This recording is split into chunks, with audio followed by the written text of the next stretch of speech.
Kisah memilukan dialami gadis difabel bernama Niatus Sholihah. Karena kekurangan fisiknya, ia diduga dibuang orang tuanya sejak lahir. Beruntungnya, ia dirawat hingga dibesarkan oleh kakek neneknya yang merupakan orang tua dari sang ibu. Sejak tumbuh menjadi remaja, mulanya Niatus Sholihah mengira kakek neneknya adalah orang tuanya.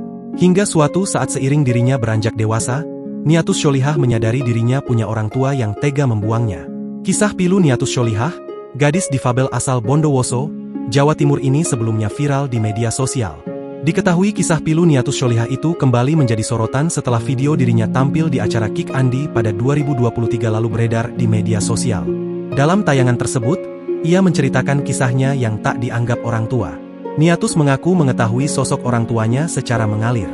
Mengalir aja, diberikan kesadaran sendiri, oh iya ternyata mereka adalah orang tua saya, tanpa dijelaskan mereka seperti mengetahui. Ujar Niatus Sholihah, dikutip tribunjabar.id, Sabtu, 19 Oktober 2024. Namun, hingga kini Niatus mengaku belum ada pengakuan langsung dari orang tuanya, terutama ayahnya. Mendapati kenyataan itu, Niatus mengaku sempat merasa kecewa. Ia merasa hidup tidak adil baginya karena memiliki kekurangan fisik sebagai penyandang disabilitas. Di satu sisi saya sudah diuji dengan perbedaan fisik dengan orang normal, di sisi lain saya juga diuji tentang keluarga. Ungkap Niatus sembari menitikan air mata. Sementara ia mengaku sang ibu sempat berbicara langsung kepadanya dan mengakuinya. Sebagai seorang anak, tentu Niatus juga ingin disayangi dan dicintai seperti anak normal pada umumnya dari orang tua sendiri. Meski begitu, Niatus berbesar hati untuk menunggu dan membuka pintu kehadiran orang tuanya tersebut. Di sisi lain, Niatus pun masih bersyukur karena kakek dan neneknya begitu ikhlas membesarkannya. Ya, selama ini Niatus dirawat kakek dan neneknya, yang dulu sempat ia kira orang tuanya. Ia bertahan hidup dengan kakek dan neneknya di rumah sederhana. Sehari-hari kakeknya bekerja mencari nafkah sebagai penjual balon keliling. Penghasilan dari jualan balon tersebut pun tak menentu. Sedangkan sang nenek sudah berhenti jualan meski sempat membuka warung di rumah. Dari usaha itulah, kakek dan nenek menghidupi Niatus sampai lulus SMA.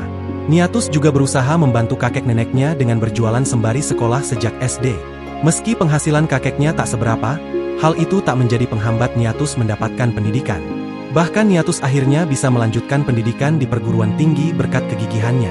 Ia mendapatkan beasiswa dari pemerintah lewat program KIP kuliah. Meski tak memiliki tangan yang normal, ternyata Niatus masih bisa menulis. Bahkan Niatus memiliki bakat menggambar hingga berprestasi melukis dan mewarnai.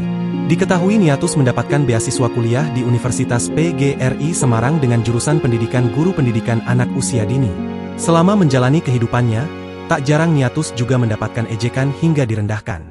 Namun Niatus berhasil bangkit dari keterpurukannya itu. Hingga akhirnya gadis difabel kelahiran 16 Desember 2002 ini mulai memutuskan menjadi seorang konten kreator TikTok, Instagram hingga YouTube. Konten-kontennya pun membuat banyak orang terinspirasi dan mulai mengenalnya. Berkat menjadi konten kreator, Niatus juga bisa bertemu banyak orang hebat. Ia juga bisa memenuhi kebutuhan keluarganya, dari renovasi rumah, membeli perlengkapan rumah hingga membayar utang kakek neneknya. Download Tribun X sekarang. Menghadirkan lokal menjadi Indonesia.